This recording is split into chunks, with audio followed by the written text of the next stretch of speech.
कल एक जज महोदय मिलने के लिए आए थे तो बता रहे थे कि गुरुदेव, मेरे पिताजी जब 15 वर्ष का था मैं तब वो शांत हो गए। और मेरी माँ ने, जो पढ़ी लिखी नहीं है, हम वनवासी हैं, आदिवासी हैं, और मेरी माँ पढ़ी लिखी नहीं है। माँ भी आई थी उनके साथ। मेरी माँ पढ़ी लिखी नहीं है।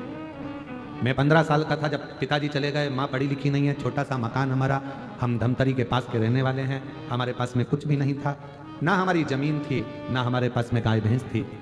मेरी माँ दूसरे के यहाँ जाकर धान काटती थी, धान की बुआई करती थी। मैं जब अपनी माँ को देखता था कि धान काट रही है मेरी माँ, बुआई कर रही है मेरी माँ, पानी में खड़ी हुई है मेरी माँ, पिताजी नहीं है, हमारा पेट भर रही है मेरी माँ। और मेरी माँ मुझे सरकारी स्कूल में दाखिला जो दिलाई थी, उसमें मैं जो पढ़ रहा था, लोग कहते हैं प्राइवेट स्कूल में पढ़ोगे तो अच्छी नौकरी मिलेगी। वो जज महोदय कह रहे थे मेरी माँ के पास पैसा नहीं था कि वो सरकारी स्कूल को छोड़कर प्राइवेट में पढ़ाए।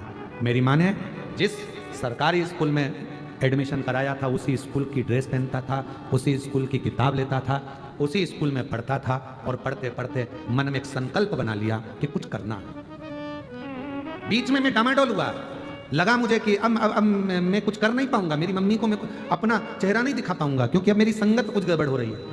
तो आपकी कथा धमतरी में श्रवण करने को चला गया, दौड़कर कथा सुनी, बल मिला, और ऐसा बल मिला, फिर पढ़ाई में मन लगाना प्रारंभ किया, और आज बाबा की कृपा से मैं जज बनकर बैठ गया। ये शिव की कृपा, ये शंकर। जरूरी नहीं कि आपकी मम्मी बहुत पढ़ी लिखी होंगी। बच्चे कहते हैं तुमने हमारे लिए क्या करा? उन्होंने कुछ नहीं करा, उन्होंने कुछ नहीं करा, पर फर्ज तो तुम्हारा है ना। कर्ज अदा करना सरल है, पर फर्ज अदा करना कठिन है। धर्म पत्नी का फर्ज है अपने पति का आदर करना, धर्म पत्नी का फर्ज है पति को प्रणाम करना, धर्म पत्नी का फर्ज है पति के माता पिता को भी नमन करना, धर्म पत्नी का फर्ज है पति का सत्कार करना, उसकी बातों को काटना नहीं। और पति का फर्ज है उसके माँ बाप का आदर करना, पति का फर्ज है उसको भी सम्मान देना, चार लोगों में कभी अपशब्द ना कहना। ये पति का भी फर्ज।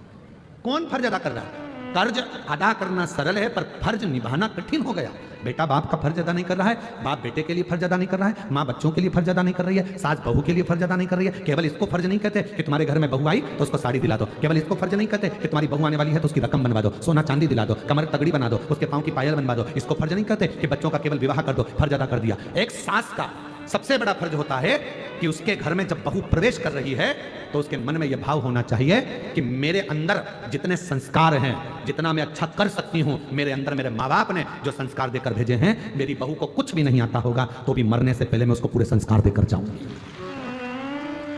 और बहू में यह फर्ज होना चाहिए कि मेरी मम्मी ने अगर कुछ भी कहा वो बात दूसरी थी, पर अब यहां मैं अगर आई हूं और मेरी सास मुझे सिखाना चाहेगी, बताना चाहेगी, टोकेगी, बार बार टोकेगी। सास क्यों टोकती है? क्योंकि उसने अपना बुढ़ापा ऐसे ही नहीं निकाल दिया, बहुत धक्के खाकर जिंदगी निकाली है। कभी ऐसा भी समय आया था सास की जिंदगी में कि 2 रोटी नहीं थी उसके पास में, तो भी वो किसी के दरवाजे नहीं गई है। उसने ये सोच लिया मैं बहू को इतना पक्का कर दूंगी, उसको अपशब्द कहकर, ताना देकर, गाली देकर, आड़ा टेढ़ा बोलकर मैं उसको इतना कड़ला कर दूंगी कि जगत लोग उसका फायदा नहीं उठाएंगे, वो जीत कर आगे निकल जाएगी। मैं अपनी बहू को, अब बहू को लगता है मेरी सास गाली दे रही है, गाली नहीं दे रही है। अगर मिट्टी का बर्तन बनाना है तो मिट्टी को कूटना पड़ेगा, पत्थर की मूर्ति बनाना है तो उस पर हथौड़ी चलाना पड़ेगी, और बहू को श्रेष्ठ बनाना है तो सास की गाली खाना पड़ेगी। वो अपशब्द कह रही है, सहन करो, सिखाएगी। अपशब्द बोल रही है, ताना दे रही है, बताएगी, आप उसको संवरने का प्रयास करो। जो पत्थर मूर्ति बनाते समय चोट सहन नहीं करता, वो जमीन पर लगता है, तुम्हारे घर के ओटले पर लगता है, तुम्हारे घर के फर्श में लगता है। और जो मार्बल पीटा जाता है और जो तराशते समय टूटता नहीं है, वो मंदिर में पूजन करता है, उस पत्थर की पूजन होती है, मूर्ति बनती है। पत्थर वही है, एक ही खदान का निकला जो तुम्हारे घर में लगा, एक ही खदान का निकला जो मंदिर में पूजा रहा है। पत्थर एक ही है, बस चोट सहन कर ली तो मंदिर में पूजा गया, और जो चोट सहन नहीं कर पाया वो जमीन में थूक, पान, लात सब खा। फर्ज अदा करिए। कर्ज चुकाना सरल है, पर फर्ज निभाना कठिन है। आज भाई से भाई का फर्ज नहीं निभ रहा, बहन से भाई का फर्ज नहीं निभ रहा, भाई को बहन का फर्ज निभाना नहीं आ रहा। कहां है फर्ज? कौन निभा रहा? कौन? जब कोई मरता है पूरा परिवार एक जगह पर इकट्ठा हो जाता है। यहां पर होते हैं कि नहीं होते हमें नहीं मालूम, होते हैं यहां पर? अरे बोलो तो जम के।